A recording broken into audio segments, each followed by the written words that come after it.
Item ಯಾವುದೇ ಇರಲಿ try ಮಾಡಿ ಆಚಿ ಚಿಕನ್ ಮಸಾಲಾ. ಆಚಿ ಚಿಕನ್ ಮಸಾಲಾ.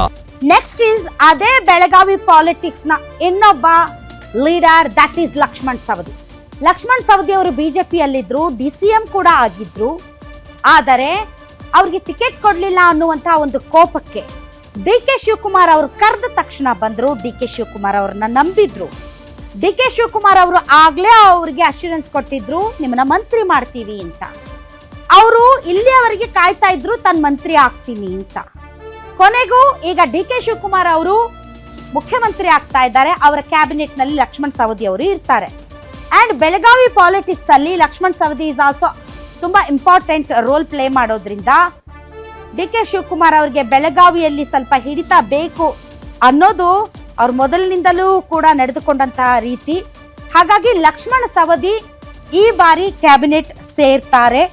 ಅವರು ಕೂಡ ಒಬ್ಬ ಲಿಂಗಾಯತ ಸಮುದಾಯದ ನಾಯಕ, ಬೆಳಗಾವಿ ಭಾಗದಲ್ಲಿ ತುಂಬಾ ಹೋಲ್ಡ್ ಇರುವಂತಹ ನಾಯಕ.